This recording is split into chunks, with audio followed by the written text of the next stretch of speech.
Hey y'all, sorry for the long delay. I had a little few things that I had to take care of, but tonight's video will basically be about the last video. It'll kind of be like a part two. Um, just to be a little refresher. The last video I was just basically talking about my childhood. Certain situations and everything. Um, I just want to tell y'all, no matter what your mom, what it may seem like with your mom when you're younger, don't ever hold that until your adult life, because I promise you it will eat at you, it will eat at you, it will eat at you. And like I said in the last video, it was some situations that caused me and my mom's relationship to kind of drift away. But as I got older and I became a mom myself, I started to understand and begin to appreciate and thank my mom for a lot of the stuff that we went through, a lot of the stuff that we've been through, because for one, it made me the woman and the mom that I am today. And for two, I had a full, eye opener to really understand that, when my mom was in an abusive relationship, she sent us with family members. As a kid, it was just like, well, why don't, she care about us so much? Why can't she just leave this relationship alone, so we can live with her? But as I got older, I realized that it was for our good, and I appreciate her because I didn't have to continue to see it. I didn't have to continue to deal with it. I didn't have to continue to, watch my mom go through this stuff. Not saying that it wasn't scary, because it was scary. My dad was in prison. He went to prison when I was like 7 or 8. So I really didn't have a father figure. So it was like when my siblings went with their dad, I didn't have, I didn't go with my dad because my dad was in jail. I didn't have, that luxury. So it was like I was always with my mom. So as a kid, I didn't understand, oh my God, I just want to go be with my mom. I just want to go home. So I'm not saying that I never worried, because I did worry. But as I got older, and some of the stuff that my mom went through, I started to see, and it became like an eye-opener. And it became like, I don't want to go through this. I don't want to deal with this. Not saying, oh, I'm not going to never be like her, because that's not the case. But I'm not going to be like my mom, because, my mom always told me, don't be like me, be better than me. But I just feel like a lot of the situations that my mom went through, it made me strong. And it made me be able to be the mom that I am today. So I just basically want to tell y'all and let y'all know, no matter what you go through with your parents, no matter what you go through with your mom, you only get one mom, you only get one dad. And I really appreciate my mom. When I was younger, I never understood, well, why can't I go this place? Why can't I go that place? Or why is she so like this? Why is she so like that? And it's just like, thank you. Now, as I'm 25 years old, I say, I appreciate my mom being strict. I appreciate my mom sending us away to live with family members while she was going through her, obstacles and going through her own situations. Because once we came back together, the love was stronger. And we were able to see eye to eye. We were able to communicate. We were able to talk and not just talk. We were able to talk and listen, not talk to talk. So the communication became stronger. And now me and my mom's relationship is it's like I don't know, I really love it. And I just, I never bashed my mom or doubted my mom. I never held any grudges against her, anything, because like I said in the last video, when you don't know how to love yourself, or when you don't know how it feels to be loved, you don't know how to love. And it took me a long time to understand that. It took me a long time to really get it. Why that doesn't make sense. It was just like, well, if you didn't love yourself, why would you have kids? Or, and it wasn't even that case. But sometimes in situations, you don't know how to love if you don't know how it feels to be loved. So as I got older, I understood that my mom didn't know how to, love herself. So it was like the relationship that she was in, she felt that was love. She felt that, oh, okay, this is what love is supposed to feel like. This is what love feels like. In reality, that's not what it is. And it hurted because it's like, Mom, I want to be with you. I want to go. I don't want to live as such. I don't want to live with this family member. I don't want to live with that family member. I just want to be at home. But it made me stronger because, I prayed more. I always pray for my mom. Even now to this day, I still pray for my mom because nobody's perfect, she is hurting in places that I don't even know she's hurting. So it's just like, I pray for her healing, her mind, her sanity, because a lot of stuff, it can follow you. And I realized that as I got older. So,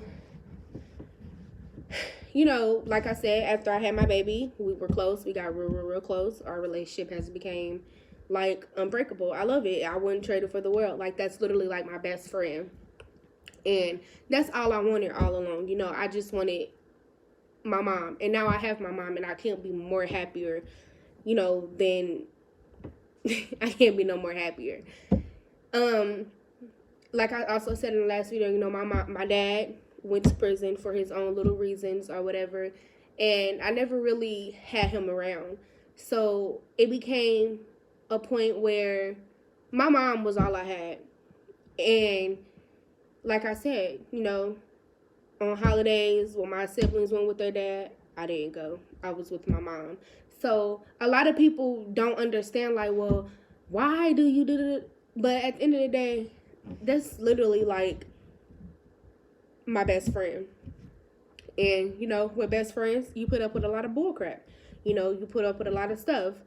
But at the end of the day, when it's all said and done, you're not going nowhere. And that's how I feel about my mom. No matter what my mom do, no matter what we go through, no matter what disagreements, agreements, arguments, no matter what, I'm going to always stand by my mom. And I know without a doubt, it's the same way around. And I feel like that's how it should be. And, a lot of the stuff that my mom went through, I took it and applied it to my parenting. A lot of the stuff that I see my mom go through, I took it and applied it to my parenting.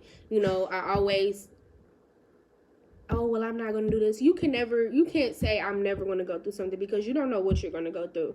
So I never said, oh, well, I can't, I'm not going to never be, I'm not going to never do it, because you don't know.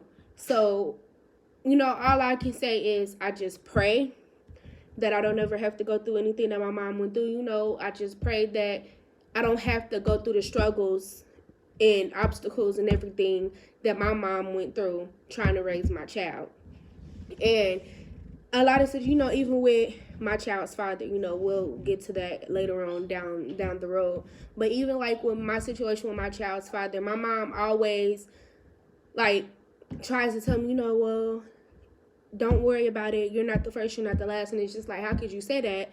But at the same time, I watched my mom raise 3 kids by herself, single, and she did one hell of a good job. Like, she did an awesome job raising us. She did an awesome job providing for us. My mom may not have ever gave us what we wanted, but she always made sure we had what we needed. I know that may go over a lot of y'all heads, and a lot of y'all may not understand, but my mom didn't give us what we wanted. She gave us what we needed. And for that alone, I just appreciate, because it's like I seen kids around me growing up, their mom always gave them what they wanted, gave them, and never provided for what they needed.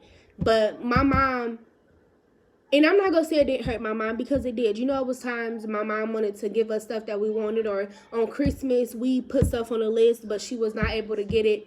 But she provided for us what we needed. A roof over our head. We never went hungry. We never went without lights. We never went without water. We never went without heat. We never went without air.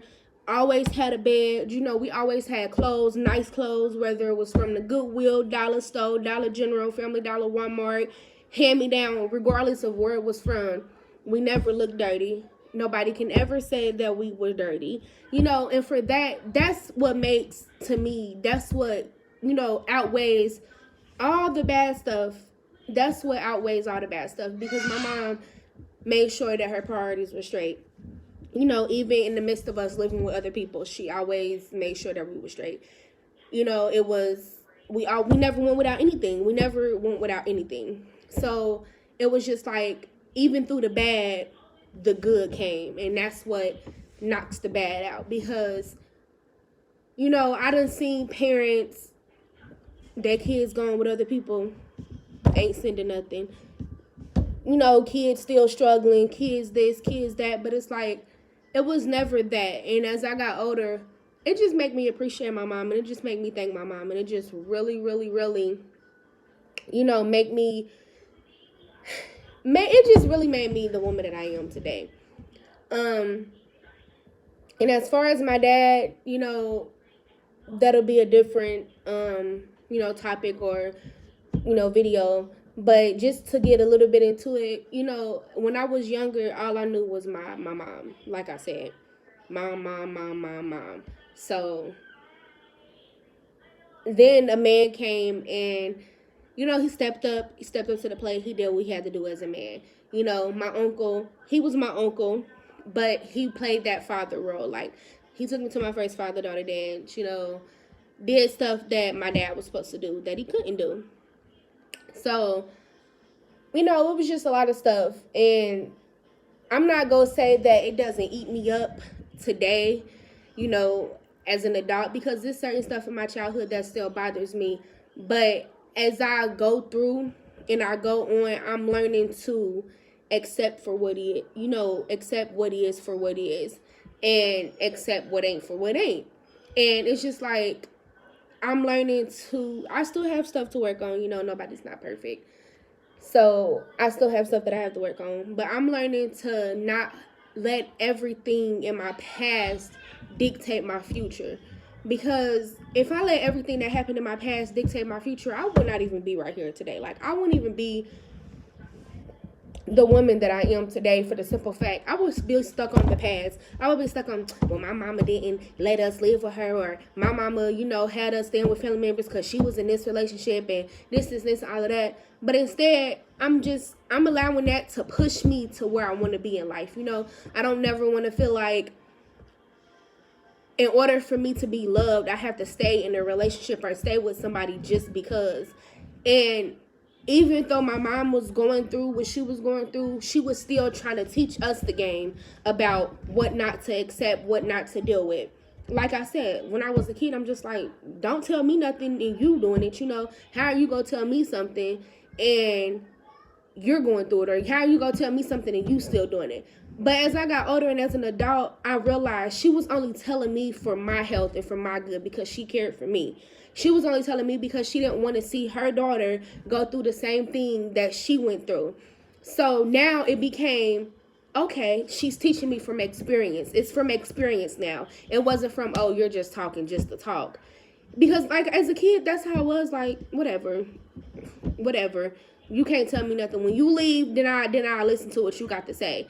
But that just goes to show how strong my mom was, because even in the midst of her going through her obstacles and her struggles with the relationship, she's still trying to make sure that her girls don't ever have to go down that path. And even to this day, she makes sure that we don't never go down the path that she went down.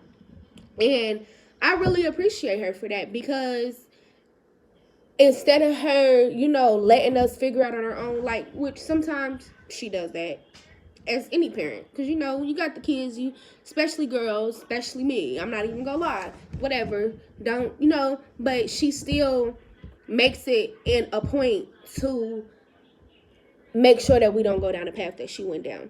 And I just really love her for that. Like, I really, really appreciate her for that. And I'm just so thankful that, you know, our relationship has became A1.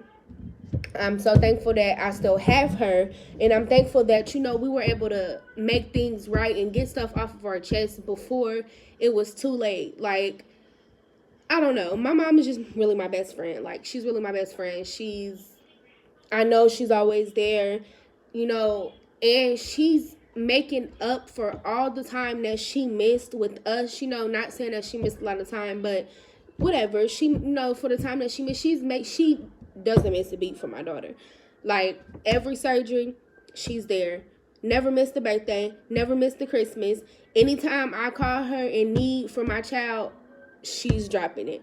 And it's just like, I done seen my mom literally go broke to make sure that her grandkids had the best Christmas. And it's just like, I'm like, you know, Mom, you don't have to do all that. You don't have, but at the same time, I'm thankful. Like I'm really, really happy, and I'm thankful that my mom is there for her grandkids. She doesn't miss a beat. When it comes to my daughter, doesn't miss a beat. Every hospital visit I done been to, she's been right there. Anything, literally since the day I found out I was pregnant, from the baby shower to being in the birthing room, she literally watched my daughter be brought into the world. From the first doctor visit, from the visit, me finding out what she was, all the way up until now. My daughter is 4 years old. Even whether she's in right here, whether she's in 5 miles or 100,000 miles, my mom doesn't miss a beat when it comes to my daughter, her granddaughter, and she does she doesn't. So I just really appreciate her for that. Like I said, in the last video, was to never dog her, was to never throw anybody under the bus, was to never make anybody feel bad or anything. Like I said before, my goal in all my videos is to help somebody. I'm going to school right now. I want to be a social worker, so I'm in school for psychology. I want to be a social worker, and that's what I want to do. I want to help people. Like, by the end of my videos, the end of this journey, I want to have at least touched one person, because I know if I touched one person or motivated one person, that one person, and it will just be a domino effect. Everybody else will be helped. So this is the end of my video. I really hope you guys enjoy. You can like, subscribe, comment, feel free. I'm okay with criticism. Just don't, leave all negative criticism. I don't need the energy. My goal is to literally just help someone. I don't need no sympathy. I don't need nobody to feel sorry for me. This is just simply to help somebody, because not everybody is as strong as myself. Not everybody deals with my pain that I have dealt with like I deal with it. Not everybody is as strong to be able to say, yes, I want to tell my story, yes, I want to talk about it, yes, I want to help somebody. So that's my ultimate goal. I want to help somebody, and as long as I know that I help at least one person, I know that one person can help somebody, and that somebody can help somebody. Mwah.